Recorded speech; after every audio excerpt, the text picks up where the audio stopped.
All right, I have a question. Do you think you're too nice to be an effective leader? Think again. I love this. Joining us this morning to share what quiet leadership is and how it can be advantageous in today's business world is international speaker Keka DasGupta. Good morning, Keka. How are you?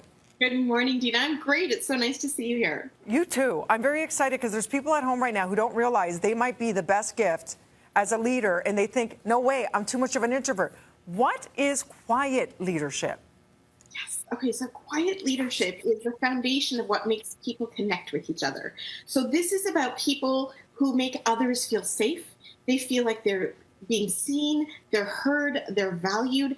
Quiet leaders are the ones who stand back and they look at the potential of other people and then they go and support them in the way that they need it. It's a one-to-one model of leadership versus what we traditionally know as leadership where, you might be standing on a stage with a microphone and broadcasting messages to people.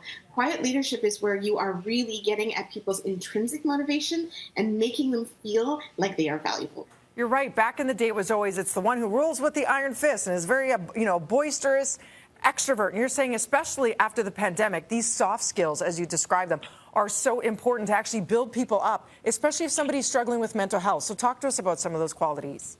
Yes, absolutely. So research from Harvard Business Review, a lot of different universities are all finding that these soft skills are really critical in our workplace. So there was a research study done at Athabasca University last year that found 37% of Canadians don't feel comfortable in their own skin. Mm-hmm. We're constantly being given messages about the things that we need, the things that we need to do to better ourselves, and that we don't necessarily see the best in ourselves.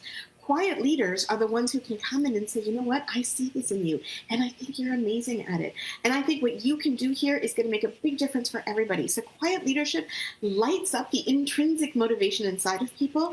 It helps us deal with our self-worth challenges that we might feel, and it helps minimize the inner critic that so many of us have inside of us because someone else is validating for us that we matter.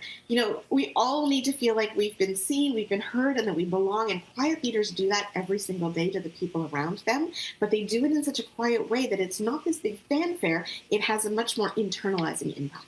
And the nurturing leads to a better work environment for everybody. And I've read studies that show the quiet leaders who, lead by example and are kind about things actually last longer in their positions because they see that everybody's productivity is so much better because it is a lovely environment as opposed to a hostile one where you're terrified every day. So if someone is at home right now thinking, I'm too much of a pushover, how do you become a quiet leader if you think you should just disappear into the fold? We seem to have this myth that if you are likable and if you are agreeable with people, then immediately other people can walk right all over you. But integrity and having discipline is not the polar opposite of being nice, kind, and likable. So I think that's the key thing we have to understand is that quiet leaders can be very strong-willed. Quiet leaders can be the ones who have a goal in mind and they're going to make that happen no matter what. You just don't have to be boisterous and loud and be mean in the process.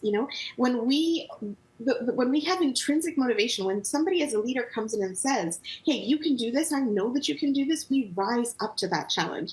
When I was 17 years old, a member of our community came to me and said, I want you to produce this executive show for our community while I'm gone. Okay. And I was 17 and I said, I'm not a producer. I didn't see myself as that at all. And I said, no.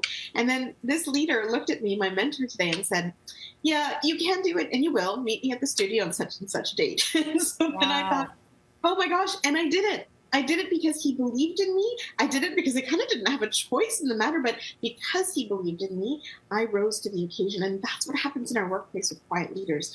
The best CEOs who have the biggest results are the ones who see potential in their workers before they see it for themselves. That's what quiet leaders do. They bring that potential out in others. Nurturing is key to thrive. And I got to tell you, I had similar stories where without that push, because I was my own worst inner critic, believe it or not, I could be an introvert at times. You wouldn't believe it because look what we do every day here, right?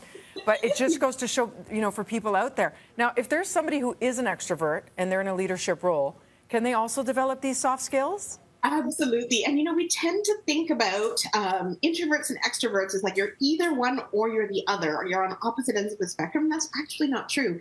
Oprah, for example, or Amy Schumer, they've come out and they've said, they think of themselves as introverts. And just like you said, Dina, I'm on stage often and I'm speaking in front of a lot of people. I consider myself to be an extrovert, but there are moments and times where I retreat and I believe in quiet leadership. It's something that we practice every day. So when you are an extrovert and you want to practice quiet leadership, one of the key things you can do is stand back and say, you know what, I'm just going to listen. Because as extroverts, we have this inclination that we want to share. We naturally want to share everything.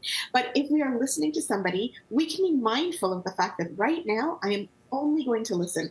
How many of us have had this, right? When somebody's talking and an idea comes into our head or we want to share something, we immediately stop listening to what that other person is saying and we wait patiently or sometimes impatiently until we can share what we want to share about this. That's true. Quiet leadership is going against that sort of impulse and just listening, because often when we do that, we can take in so much more, and then we can help the person in front of us in an exponential way, in a much bigger way. So it's really about listening first, then thinking, and then talking in that order. That's the kind of thing we need to do. Keka, I love this. I took all copious notes. I hope you did at home. Be loud about quiet leadership. We all need more of it. Love to you. You see it right there. artoflifing.com. Lifing properly, lovely, and more healthfully. Thank you so much, Keka. Thank you, Dina. Thanks so much. Take care. We learned a lot. Coming up next, you sound off. How do you feel about tipping? Is it getting out of hand? Some restaurants have a built-in 30% tip.